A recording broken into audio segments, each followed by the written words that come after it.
ये लड़की एक ऐसे परिवार में रहती है जिसमें जादुई शक्तियां हैं। परिवार के हर सदस्य के पास एक अनोखा और असाधारण वरदान है। सबसे बड़ी बहन के पास अलौकिक ताकत है, वह बिना किसी मेहनत के पूरा घर उठा सकती है। वह एक ही हाथ से एक गधे को उठा सकती है। दूसरी बहन के पास और भी ज्यादा प्रभावशाली शक्ति है। सिर्फ अपने हाथ के एक साधारण इशारे से वह पहाड़ की सारी फूलों को एक साथ खिला देती है। माँ के पास सचमुच अद्भुत जादू है। उसके द्वारा बनाई गई खाने में किसी भी बीमारी को ठीक करने की शक्ति है। उसकी मौसी के सिर के ऊपर हमेशा एक बादल तैरता रहता है। जब उसका मूड खराब होता है, वह बादल मूसलधार बारिश के तूफान में बदल जाता है। सिर्फ मिराबेल ही एक सामान्य इंसान है। उसके पास कोई जादुई शक्ति नहीं है और ऊपर से वह हमेशा सब कुछ गड़बड़ कर देती है। उस रात उसके चचेरे भाई की शक्तियों के हस्तांतरण की रस्म मनाई जा रही थी। पूरा परिवार तैयारियों में व्यस्त था।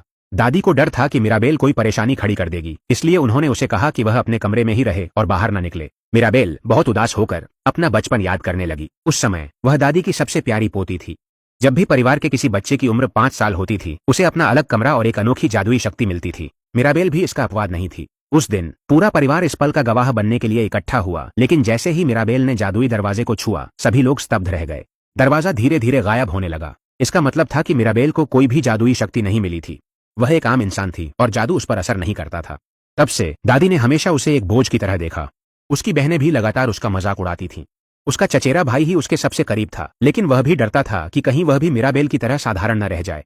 हालांकि उसके चचेरे भाई को एक असाधारण शक्ति मिली। जैसे ही उसने दरवाजे का हैंडल छुआ, उसके चारों ओर सुनहरी रोशनी फैल गई। उस चमक के बीच एक तोता उड़ता हुआ बाहर आया। इसकी वजह से परिवार को एक नई और शक्तिशाली शक्ति प्राप्त हुई। उसका चचेरा भाई सभी जानवरों से बात कर सकता था। जब उसने अपने कमरे का दरवाजा खोला तो नजारा और भी ज्यादा शानदार था। अंदर एक विशाल और अंतहीन जंगल था। दादी इतनी भावुक हो गईं कि उनकी आंखों में आंसू आ गए। उन्होंने तुरंत पूरे परिवार को इकट्ठा किया ताकि सब मिलकर एक फोटो खिंचवा सकें। किसी ने ध्यान नहीं दिया कि मिराबेल एक कोने में अकेली खड़ी थी। वह चुपचाप कमरे से बाहर चली गई।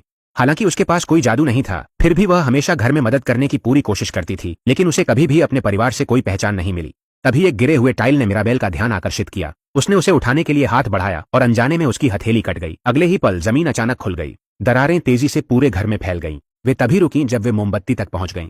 घर के जादुई दरवाजे लगातार टिमटिमाने लगे। मिराबेल का दिल बैठ गया। वह मोमबत्ती ही परिवार की सारी जादुई शक्तियों का स्रोत थी।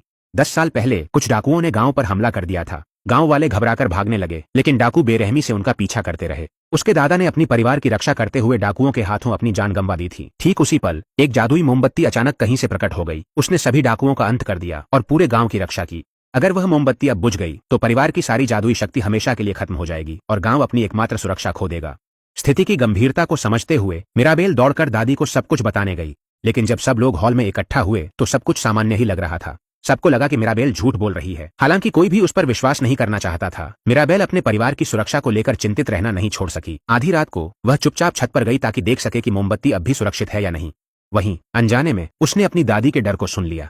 पता चला कि दादी ने काफी समय पहले ही जान लिया था कि जादुई मोमबत्ती धीरे धीरे कमजोर हो रही है। इन सभी वर्षों में वह अपने दादा को बहुत याद करती रही थी। अगर वह यहाँ होते तो जरूर कोई तरीका निकाल लेते कि मोमबत्ती की रक्षा कैसे की जाए। अपनी दादी के डर जानने के बाद मिराबेल ने एक दृढ़ निर्णय लिया।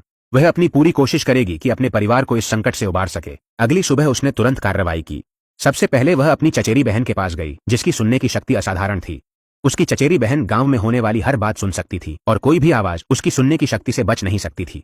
थोड़ी जांच पड़ताल के बाद उसकी चचेरी बहन ने पुष्टि की कि कुछ ठीक नहीं था। बड़ी बहन की दाहिनी पलक पूरी रात बिना रुके फड़कती रही थी। पहले वह बिना किसी मेहनत के 8 गधों को उठा सकती थी, लेकिन अब वह 6 को भी नहीं उठा पा रही थी। उस पर दबाव लगातार बढ़ता जा रहा था। सौभाग्य से मिराबेल उसके साथ थी, उसे सुनने के लिए, और बात खत्म होने के बाद बड़ी बहन ने बहुत राहत महसूस की।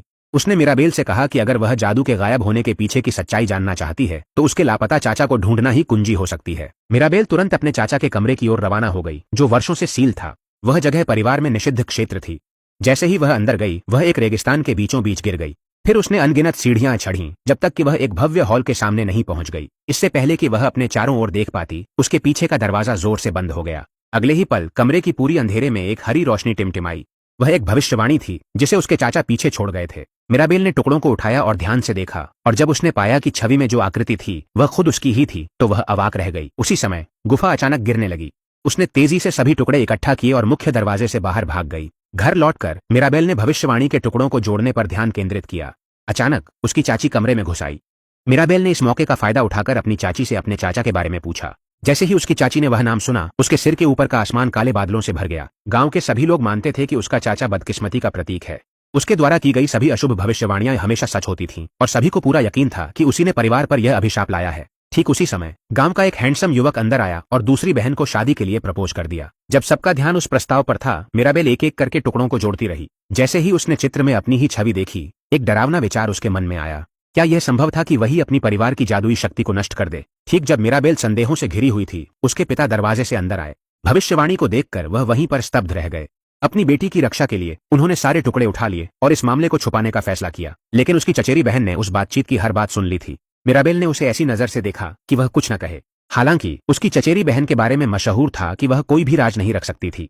इतनी बड़ी खबर पर चुप रहना उसके लिए नामुमकिन था। वह तुरंत धीरे से यह बात अपने चचेरे भाई को बताने चली गई और इस तरह यह राज एक से दूसरे तक फैलता गया, यहाँ तक कि उसकी मौसी के सिर के ऊपर बादल और भी ज्यादा गिरने लगे। आखिरकार दादी को भी महसूस हुआ कि कुछ तो हो रहा है। पिता ने सबका ध्यान भटकाने के लिए जल्दी से बाहर निकल गए। मिराबेल ने उस युवक से जोर देकर कहा कि वह तुरंत प्रस्ताव रखे, लेकिन उसी पल जमीन फिर से फट गई। मिराबेल आगे बढ़ी ताकि दरारों को रोक सके और उसने देखा कि उसके चचेरे भाई के जानवर भविष्यवाणी के टुकड़े उठा ले जा रहे हैं। अगले ही पल वे टुकड़े सीधा दादी के पैरों के पास गिर गए। इसके तुरंत बाद दीवारों में दरारें पड़ने लगीं और वे दरारें बहुत तेजी से फैल गईं। दरारों से कुछ बेलें निकल आईं और उन्होंने उस युवक को गिरा दिया जो प्रस्ताव रख रहा था। दावत पूरी तरह से अफरा तफरी में खत्म हो गई। सभी ने जो कुछ हुआ उसके लिए मिराबेल को दोषी ठहराया। तभी कुछ चूहों ने वे टुकड़े छीन ली। मिराबेल उन्हें पीछा करते हुए एक चित्र के सामने तक पहुंच गई। वहां उसे अचानक एक छुपा हुआ रास्ता मिल गया। उसमें अंदर जाते ही उसने एक रहस्यमय आकृति की परछाई देखी।